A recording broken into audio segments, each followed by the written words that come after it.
Sebentar, Amerika.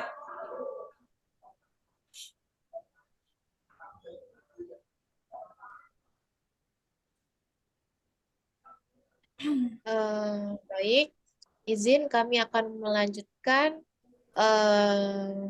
pemaparan materi dari kelompok kami, yang mana kali ini materi yang akan kita bahas yaitu tentang pendekatan sistem dalam pengembangan pendidikan di Indonesia. Nah, sebagai batasan, yang akan kita bahas ini yaitu pendekatan sistem eh, menjadi kunci pengembangan pendidikan yang efektif dan efisien, yang membahas tentang input, proses, output, dan outcome dalam sistem pendidikan di Indonesia. Yang pertama yaitu input. Nah, input dalam sistem pendidikan di Indonesia itu ada tiga. Yang pertama yaitu sumber daya manusia. Nah, eh, sumber daya manusia di sini yaitu siswa beragam latar belakang dan guru yang berkualitas. Yang kedua, kurikulum. Kurikulum nasional dan lokal sebagai pedoman pembelajaran. Dan yang ketiga yaitu anggaran. Dana pendidikan dari pemerintah pusat dan daerah yang disalurkan harus tepat. Selanjutnya, proses dalam sistem pendidikan. Nah, transformasi inputnya, pembelajaran dan pelatihan yang mengembangkan kompetensi siswa.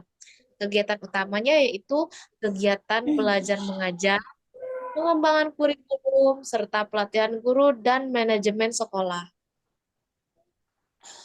Output dalam sistem pendidikan. Nah, di mana di sini dapat kita lihat munculnya angka 95% yaitu persentase kelulusan siswa yang berhasil menyelesaikan pendidikan sesuai standar, 85% nilai ujian nasional, rata-rata presentasi akademik siswa pada ujian, dan 75% sertifikasi kompetensi, di mana lulusan yang memenuhi standar keahlian tertentu. Outcome dalam sistem pendidikan yaitu yang pertama, harapannya penyerapan tenaga kerja. Harapan di sini yaitu lulusan mendapatkan pekerjaannya sesuai dengan keterampilan. Yang kedua yaitu kontribusi ekonomi. Lulusan berperan aktif dalam pembangunan ekonomi. Dan yang ketiga yaitu partisipasi masyarakat. Meningkatnya keterlibatan masyarakat dalam pendidikan. Karena yang namanya outcome dalam sistem pendidikan itu ini adalah harapan dari hasil suatu sistem pendidikan di suatu negara, yaitu melalui penyerapan tenaga kerja, kontribusi ekonomi, dan partisipasi masyarakat. Karena nantinya siswa-siswa tersebut atau lulusan-lulusan tersebut akan kembali ke masyarakat, terus juga mereka adalah sebagai yang mengisi tatanan masyarakat. Selanjutnya akan dijelaskan oleh Agustin Marianingsi.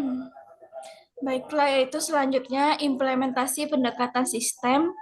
Yang pertama yaitu analisis kebutuhan, yaitu identifikasi masalah dan kebutuhan pendidikan secara mendalam. Yang kedua yaitu perencanaan. Nah, di sini itu merumuskan tujuan dan strategi program pendidikan. Yang ketiga itu pelaksanaan, melaksanakan program dan kegiatan secara terstruktur. Yang keempat yaitu evaluasi dan umpan balik, pengukuran hasil dan perbaikan berkelanjutan sistem pendidikan. Selanjutnya yaitu studi kasus yang pertama itu dalam program SMK Pusat Keunggulan, di mana inputnya yaitu investasi fasilitas, kurikulum industri, dan guru bersertifikasi. Sedangkan prosesnya yaitu pembelajaran proyek dan magang di industri terkait. Outputnya itu lulusan dengan keterampilan industri yang sesuai.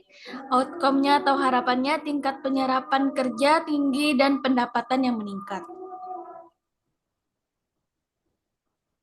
Nah, studi kasus yang kedua itu program Indonesia Pintar, di mana inputnya itu bantuan dana bagi siswa kurang mampu, yang prosesnya yaitu pemantauan dana dan pendampingan belajar intensif, Outputnya itu partisipasi sekolah naik dan angka putus sekolah turun. Outcome-nya itu kualitas hidup dan mobilitas sosial meningkat.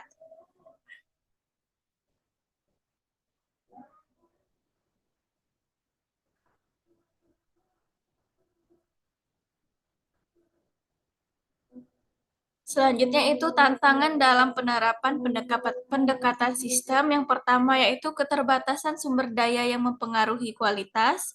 Yang kedua, kurangnya koordinasi antar pemangku kepentingan. Yang ketiga itu resistensi terhadap perubahan dalam sistem pendidikan. Yang keempat yaitu evaluasi yang belum menyeluruh dan komprehensif. Yang terakhir yaitu butuh komitmen dan kerjasama dari semua pihak. Baiklah, kesimpulannya yaitu yang pertama, pendekatan sistem sangat penting dalam pengembangan pendidikan. Yang kedua, input, proses, output, dan outcome saling terkait dan mempengaruhi. Implementasi efektif memerlukan perencanaan dan evaluasi yang matang. Dan dengan sistem ini, pendidikan Indonesia jadi lebih berkualitas dan relevan. Baiklah, saya kembalikan ke rekan saya itu Suci.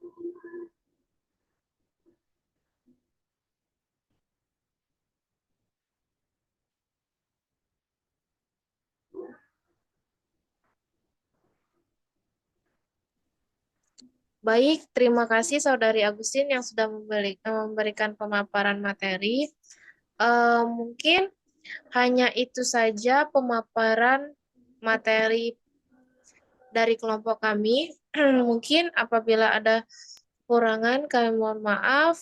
Kami akhiri. Wabillahi taufik walhidayah. Wassalamualaikum warahmatullahi wabarakatuh. Terima kasih. Waalaikumsalam warahmatullahi wabarakatuh. Terima kasih.